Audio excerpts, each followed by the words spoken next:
Hi viewers, మీ చుట్టూ జరుగుతున్న పరిస్థితులను గమనిస్తున్నారా? అంత బాగుందా?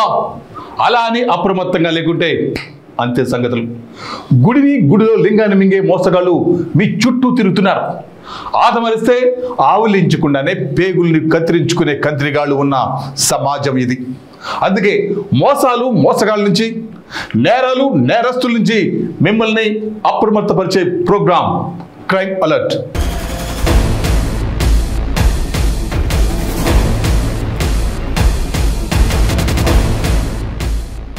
ప్రేమ, ఈ పేరు వింటేనే ఒళ్ళు జలధరించేలా చేస్తున్నారు నేటి తరం యువకులు. తమకు నచ్చిన వ్యక్తి చేత ప్రేమించబడటానికి నీలో ఉన్న గొప్ప వ్యక్తిత్వాన్ని వ్యక్తపరిచి ప్రేమను గెలుచుకోవాలి. అంతేకాని అవతలి వారు ఇష్టాలతో పని లేకుండా ప్రేమ దక్కాలంటే అది మూర్ఖత్వం అవుతుంది. ప్రతి వ్యక్తికి మనసు ఉంటుంది, దానికి వారికి నచ్చిన అభిప్రాయం ఉంటుంది. మన అభిప్రాయాలతో వారు ఏకీభవించాలనే ఆజమాయిషీ చేసే అధికారం ఎవ్వడికి లేదు. మీ ప్రేమను నిరాకరించారని అమ్మాయిలతో దాడి చేయడం ఎంత దుర్మార్గమైన విషయమో ఒక్కసారి ఆలోచించేయండి. నాగరికత తెలియని రోజుల్లో కూడా అప్పటి మనుషులు ఇటువంటి రాక్షస చర్యలు చేయలేదు. ప్రపంచం ఎంతో అభివృద్ధి చెంది పరుగులు పెడుతున్న ఈ రోజుల్లో జీవితంలో సాధించాల్సిన విషయాలను పక్కన పెట్టి ప్రేమ ఒక్కటే జీవితం అన్నట్లుగా క్షణిక ఆవేశానికి లోనై మీరు చేసే దాడుల వల్ల మీతో పాటు మీ కుటుంబ సభ్యులు ఎంత నరకం అనిపిస్తున్నారో ఒక్కసారి ఆలోచించండి. నల్గొండ పట్టణంలో దారుణ ఘటన జరిగింది. ప్రేమ పేరుతో వేధిస్తూ పట్టపగలే ఓ యువతిపై కత్తితో దాడికి పాల్పడ్డాడో ప్రేమన్మాది. తీవ్ర గాయాలైన బాధితురాలు ఆసుపత్రిలో చికిత్స పొందుతుంది. ఈ ఘటన నల్గొండ జిల్లా కేంద్రంలోని బీటీఎస్ ఫారెస్ట్ పార్క్లో జరిగింది. నల్గొండలోని దేవరకొండ రోడ్లో ఉంటున్న రోహిత్ ఎన్జీ కాలేజ్లో బీబీఎస్ సెకండ్ ఇయర్ చదువుతున్నాడు. రోహిత్ 7 నెలల నుంచి పానగల్కి చెందిన ఓ యువతిని ప్రేమ పేరుతో వేధిస్తున్నాడు. మొహరం సందర్భంగా సెలవు కావడంతో ఆమె తన స్నేహితురాలతో కలిసి ఫారెస్ట్ పార్క్కి వచ్చింది. కాగా రోహిత్ కూడా అక్కడికి వచ్చాడు. ఆ యువతితో రోహిత్ మాట్లాడాలని చెబుతూ తన వెంట తెచ్చుకున్న కత్తితో ఆమెపై విచక్షణ రహితంగా దాడి చేశాడు. కడుపులో, చేతులు, కాళ్ళు, ముఖంపై కత్తితో పొడిచి అక్కడి నుంచి పారిపోయాడు. కాగా బాధిత యువతి వైద్యం కోసం సమీప ఆసుపత్రికి తరలించారు. కేసు నమోదు చేసి పోలీసులు దర్యాప్తు చేస్తున్నారు.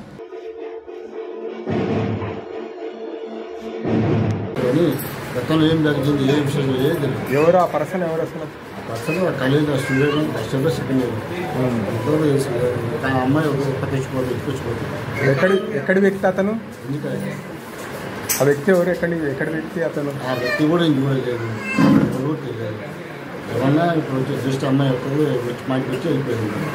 వాళ్ళ అమ్మాయి తోటి పోటీ చెప్పేస్తే ఓపెన్ వాళ్ళ షాప్స్ పోతాను వెళ్ళింది. వద్దమ్మా ఏడే వద్దులే, వేరే పని వెళ్ళినా పోదు అన్నా. ఇంకా అంతే, నేను పోతా మమ్మీ పోతా రోజు అట్లనే అంటున్నావు అని అన్నది. ఇంకా అంతే పోయింది. మరి ఫోన్ గీన్ ఏమైనా చేసిందా? నాకు ఏం చేయలేదు ఫోను.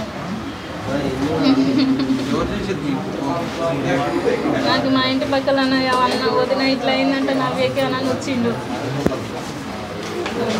నాకు ఏం చెప్పలేదు.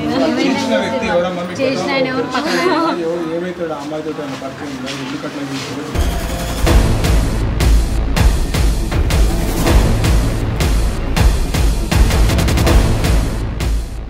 వారంతా ఒకే కుటుంబానికి చెందినవారు. బంధువుల ఇంట్లో ఫంక్షన్ ఉండడంతో అందరూ సరదాగా ఓ కారులో నిర్మల్కు బయలుదేరారు. ప్రయాణానికి సుమారు 5 గంటల సమయం పడడంతో పిల్లలతో సరదాగా మాట్లాడుతూ ప్రయాణం ఎంజాయ్ చేస్తున్నారు.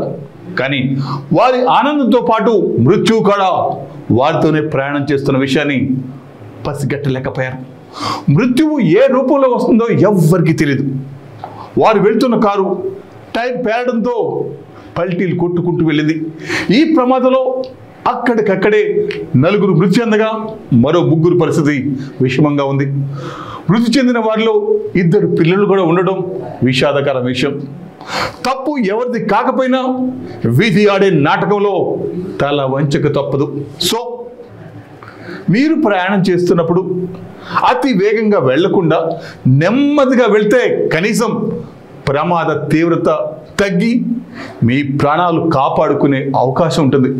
వేగం కన్నా ప్రాణం మిన్న అన్న విషయాన్ని మర్చిపోకండి. నిజామాబాద్ జిల్లా ముప్కల్ మండలం కొత్తపల్లి జాతీయ రహదారిపై ఘోర రోడ్డు ప్రమాదం జరిగింది. కారు టైరు పేలి గాల్లో ఎగురుతూ రోడ్డుకు మరోవైపు పడింది. ఈ ఘటనలో 4 అక్కడికక్కడే మృతి చెందారు. మరో 3 తీవ్రంగా గాయపడ్డారు. మృతుల్లో 2 చిన్నారులున్నారు. విషయం తెలుసుకున్న పోలీసులు ఘటనా స్థలాన్ని చేరుకున్నారు. క్షతగాత్రుల్ని స్థానిక ఆసుపత్రికి తరలించారు. మృతదేహాలను పోస్టుమార్టం నిమిత్తం ప్రభుత్వ ఆసుపత్రికి తరలించారు. ప్రమాదం జరిగిన సమయంలో కారులో మొత్తం 7 ఉన్నట్లు పోలీసులు గుర్తించారు. హైదరాబాద్ నుంచి నిర్మల్కు వెళ్తుండగా ఈ ఘటన చోటు చేసుకున్నట్లు తెలిపారు. మృతులంతా ఒకే కుటుంబానికి చెందిన వారని వెల్లడించారు. వీరంతా హైదరాబాద్ నివాసులని చెప్పారు. కేసు నమోదు చేసుకున్న పోలీసులు దర్యాప్తు చేస్తున్నారు.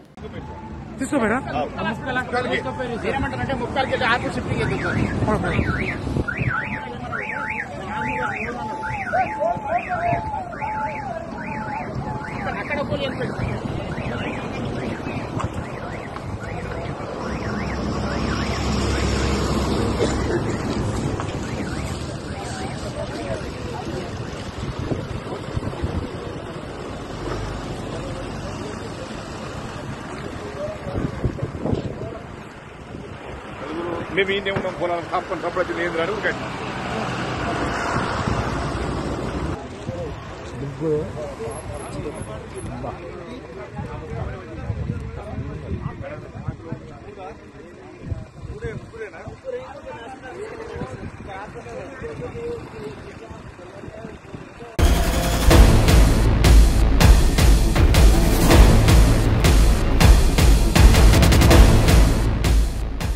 నలుగురు స్నేహితులు ఒకే చోట ఉన్నారంటే వారి సరదాకు హద్దులుండవు.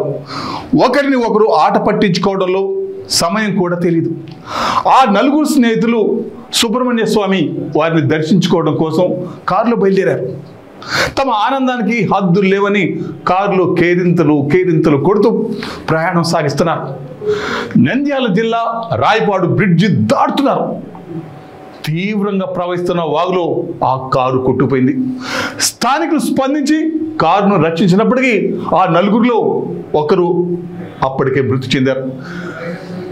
క్షణకాలం క్రితం తమతో పాటు సరదాగా గడిపిన స్నేహితుడు లేడన్న నిజాన్ని నమ్మలేకపోయినారు. మనం జాగ్రత్తగా ఉన్నామని అనుకుంటాం, బట్ మృత్యు కూడా నీడలా మనతో పాటే వస్తుంది. ఆదమరిస్తే చాలు కాటు వేస్తుంది. అందుకే మీరు వేసే ప్రతి అడుగు ఆచి తూచి వేయండి. యూత్ మిమ్మల్నే అప్రమత్తంగా లేకపోతే అంతే సంగతులు. గత కొన్ని రోజులుగా కురుస్తున్న భారీ వర్షాలకు వాగులు, వంకలు, చెరువులు ఉప్పొంగుతున్నాయి.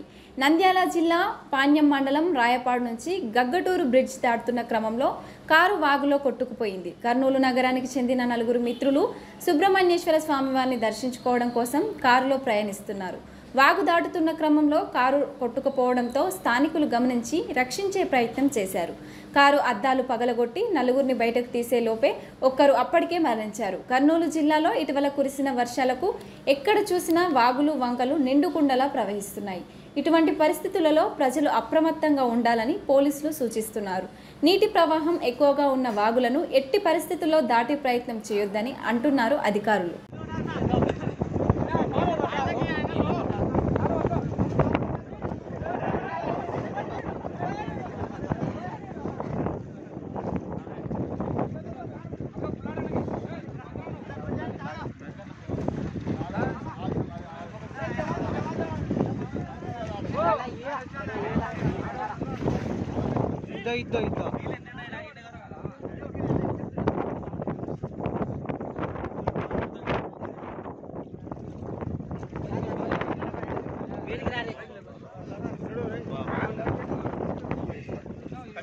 వాళ్ళతో పనిలేదు.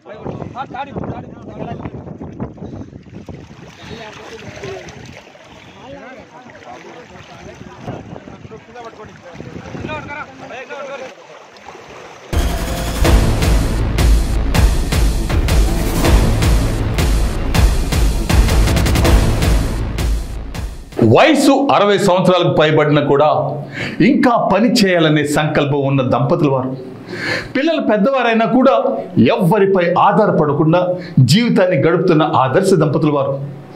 రెక్కలు కష్టం చేసుకొని తమ కాళ్ళపై తాము నిలబడాలనే వ్యక్తిత్వం ఉన్నవారు. విశాఖ సమీపంలో నిర్మాణంలో ఉన్న అపార్ట్మెంట్లో వాచ్మెన్గా పనిచేసుకుంటూ కాలం గడుపుతున్నారు. సాఫీగా సాగుతున్న వారి జీవితంలో సోమవారం కాలరాత్రిగా మారింది. ఉదయం పనికి వచ్చిన కూలీలు చూడగానే ఆ ఇద్దరు దంపతులు రక్తపు మడుగులో పడి ఉన్నారు. అసలు ఆ రాత్రి ఏం జరిగింది? ఆ వృద్ధ దంపతులను హత్య చేయాల్సిన అవసరం ఎవరికి ఉంది? పోలీసులకే ప్రశ్నార్థకంగా మారిన ఈ జంట హత్యలకు గల కారణం ఎవరు? ఆనవాళ్లు కూడా లేకుండా పక్కా ప్లాన్ ప్రకారం హత్య చేయాల్సిన అవసరం ఎందుకు వచ్చింది? Watch story. విశాఖ జిల్లా పెందుర్తి మండలంలో చిన్నముషిడివాడలో నిర్మాణంలో ఉన్న అపార్ట్మెంట్ సెల్లార్లో వృద్ధ దంపతుల హత్య కలకలం రేపింది. ఉపాధి కోసం వచ్చి హత్యకు గురి కావడంపై పలు అనుమానాలు వ్యక్తమవుతున్నాయి. స్థానికంగా సంచలనంగా మారిన ఘటనపై పోలీసులు విచారణ చేపట్టారు. విజయనగరం జిల్లా బలిజిపేట మండలం అజ్జాడ గ్రామానికి చెందిన సూటూరి అప్పారావు, లక్ష్మీ దంపతులు ఉపాధి నిమిత్తం కొన్నేళ్ల క్రితం విశాఖకు వచ్చారు. వీరికి 2 కుమారులు, 1 కుమార్తె ఉన్నారు. 20 రోజుల క్రితం సప్తగిరి నగర్ సమీపంలో నిర్మాణంలో ఉన్న అపార్ట్మెంట్లో వాచ్మెన్గా చేరాడు. సెల్లార్లో భార్యాభర్తలు ఉంటున్నారు. మంగళవారం వాచ్మెన్ దంపతులు రక్తపు మడుగులో ఉండటాన్ని గుర్తించి వెంటనే భవన నిర్మాణదారుడికి సమాచారం అందించారు. భవన యజమాని సూచన మేరకు పోలీసులకు సమాచారాన్ని అందించారు. పోలీసులు ఘటనా స్థలానికి క్లూజ్ టీంతో చేరుకున్నారు. పోలీసులు జాగిలాలు అపార్ట్మెంట్ నుంచి కొంత దూరం వరకు వెళ్లి ఆగిపోయాయి. వృద్ధ దంపతులను బంగారం, నగదు కోసం హతమార్చి ఉంటారని పోలీసులు భావిస్తున్నారు. 2-3 కలిసి ఈ హత్యలకు పాల్పడి ఉంటారని భావిస్తున్నారు.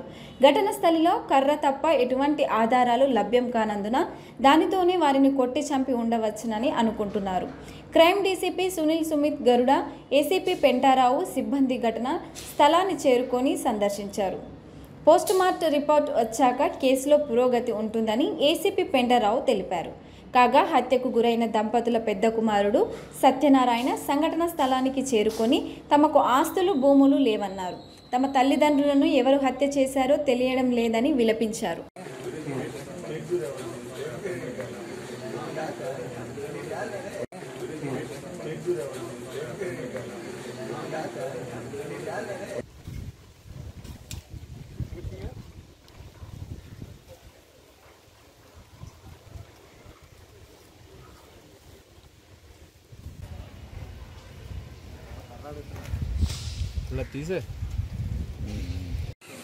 ఈరోజు మధ్యాహ్నం ఎంఎస్ఆర్ రెసిడెన్సీ పక్కన కొత్తగా కట్టబడుతున్న 5 అంతస్తుల అపార్ట్మెంట్ భవనంలో వాచ్మెన్ వైఫ్ రక్తపు మడుగులో చనిపోయి ఉన్నారు. వీళ్ళకి గాయాలున్నాయి. వైఫ్కి నుదుటి మీద, హస్బెండ్కి కూడా కన్ను మీద, చెవు మీద ఇవన్నీ చాలా గాయాలున్నాయి. అన్నీ కూడా బ్లడ్ స్టెయిన్స్లో ఉన్నారు వాళ్ళు రక్తపు మడుగులో. ఇవన్నీ చూస్తే ఇది మర్డరేమో అనే అనుమానంగా ఉంది. దీని మీద కేసు నమోదు చేసి పెందుర్తి ఇన్స్పెక్టర్ అశోక్ కుమార్ గారు ఇన్వెస్టిగేట్ చేస్తున్నారు. దేంతో కొట్టుంటారు సార్? అది మనం చెప్పలేమండి. అది పిఎం రిపోర్ట్ అయిన తర్వాత మనం చెప్పగలం.